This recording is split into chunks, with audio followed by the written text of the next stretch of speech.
Welcome to the Functional Aging and Mindfulness for Seniors Nutrition Program, Module number 5, Processed Foods and Added Sugar. We'll begin by explaining what processed foods are and how they can be categorized. Most of the food that we eat today has been processed in some way prior to arriving in our grocery stores or at the restaurants we visit. Even foods labeled natural or organic can be processed. Minimally processed foods include those which are bought mostly in their natural form, but have been cut, cooked, or packaged in some way for purchase. These include items such as packaged baby carrots, fresh lean meats, bottled milk, nuts, and breads. In some instances, minimally processed foods may have ingredients added such as vitamins or minerals, or they may have been prepared for convenience, such as an individual package of sliced apples. Packaged foods such as these may also include some additives or preservatives to help them last longer or for food safety.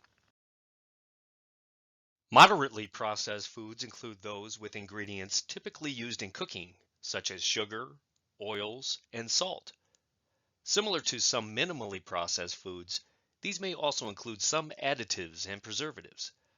Some examples of moderately processed foods include canned fruits and vegetables, formed potatoes such as frozen hash browns, and also fruit juices.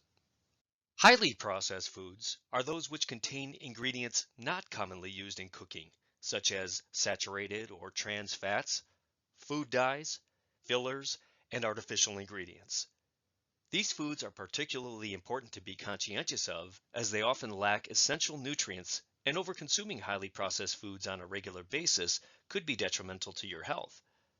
Processed foods can be a part of a healthy eating pattern. However, focusing on building your MyPlate meals with whole foods including fresh lean meats, vegetables, fruits, and grains will help you get the nutrients you need each day and avoid the things you need far less of, such as sugars, fats, and salt. By taking the time to consider healthy options, it's possible to keep from consuming too much of the common additives that aren't so good for our health, such as added sugars, salt, and bad fats. For instance, as a breakfast option, choosing to eat whole grain oats or cereals with added fruit rather than sugary cereals will be a more nutritious option. For lunch, a salad with mixed greens and a variety of colorful vegetables is also a better choice than many sandwiches consisting of highly processed meats or with bread options which are not made from whole grains. At dinner, a homemade stir fry containing fresh vegetables, whole grain pastas, or meats can be prepared easily and are likely to contain more nutrients than frozen packaged foods. If convenience is important to you, you can make some additional servings of healthier meals and freeze these for another time. Now, let's shift our attention to an important food substance which has a direct impact on our health: added sugar. Some foods have sugar naturally, like fruits, vegetables, and milk. Added sugars are those which aren't in foods naturally. They're added, and this is common in a number of processed foods, whether they also contain healthy ingredients or not. Some examples include sugars and syrups that food manufacturers add to products like sodas, yogurt, candies, cereals, and cookies. Added sugars also include sugar you add to foods and beverages yourself, such as a teaspoon of sugar in your coffee, condiments on a sandwich, or dressing on a salad, or the jams and jellies we use. It's not uncommon for sugars to also be added to foods you might never expect, such as spaghetti sauces, breads, and even whole grain cereals. To keep from consuming too much added sugar, it's a good idea to look for added sugars on the nutrition facts and ingredients list of a packaged product. The higher up added sugars are on the list, the more added sugar is in the product.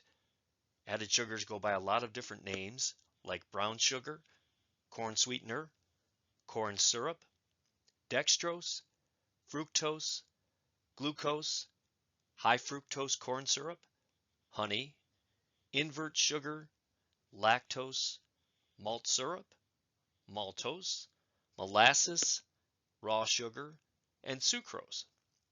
Added sugars are also in foods that you might not expect. They're common in foods like pasta sauces, crackers, pizzas, and more. Eating the right amount of calories each day to meet your activity levels is important. When we regularly eat foods with significantly more calories than we require, this can have a detrimental effect on both our health and body composition. Sugars added to foods can quickly add up and push the total number of calories we consume in a day past the amount we require. These might come in the form of condiments, such as ketchup, or added to cereals and yogurt. It's no secret that candy and cakes will often have extra sugar added. And while these foods are okay to eat on occasion, it's best to keep your portions modest. Finally, sugar-sweetened beverages such as soda can run your daily calorie total up very fast, but provide little to no real nutritional value. The 2020 through 2025 Dietary Guidelines for Americans recommends limiting calories from added sugars to no more than 10% each day. That's only 200 calories, or about 12 teaspoons for a 2,000 calorie diet. Currently, the average American gets 270 calories of added sugars each day. That's about 17 teaspoons of sugar. Most adults exceed recommended limits for added sugars. Sugar-sweetened beverages and sweetened coffees or teas contribute over 40% of daily intake of added sugars. These can be limited to small amounts or replaced with beverage options that contain no added sugars, such as water. 30% of added sugars come from desserts and sweet snacks, candies, and sweetened breakfast cereals. Understanding which food choices contribute to intakes of added sugars without contributing to nutrient needs can help individuals remove or replace these foods with better choices that meet food group and nutrient recommendations within the calorie needs. Eating and drinking too many foods and beverages with added sugars makes it difficult to achieve a healthy eating pattern without taking in too many calories. Added sugars contribute calories, but no essential nutrients. These are referred to as empty calories. They make a bit more sense if your energy needs are high, such as when you're physically active, but much less so if you're not.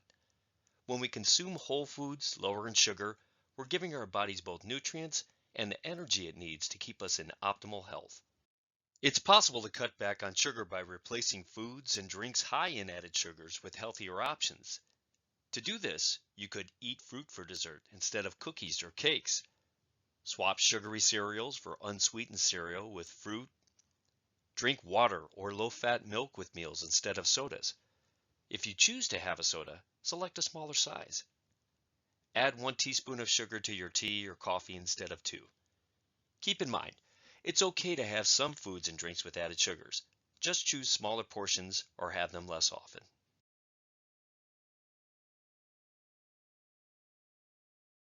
This week's mindful prompt is strength. Our food choices help to build and maintain muscle and bone strength. Please let your gaze soften or close your eyes and take the next 2 minutes to sit quietly and reflect on how you're strengthening your nutritional knowledge.